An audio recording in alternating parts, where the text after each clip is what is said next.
হরে কৃষ্ণ। তো বন্ধুরা, আজ আমি আপনাদের মাঝে একটি চিত্র অঙ্কন করব। সেটি হচ্ছে কার্বন ডাই অক্সাইড। কিভাবে কার্বন ডাই অক্সাইড অঙ্কন করতে হয়, কার্বন ডাই অক্সাইড প্রস্তুতি কিভাবে করতে হয় তা সম্পূর্ণ ভিডিওর মাধ্যমে দেখবেন, সাথে থাকবেন।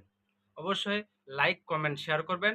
আর চ্যানেলটি আপনি অবশ্যই সাবস্ক্রাইব করে রাখবেন এবং অল করে রাখবেন, যাতে সব ভিডিও আপনি সাথে সাথে দেখতে পারেন।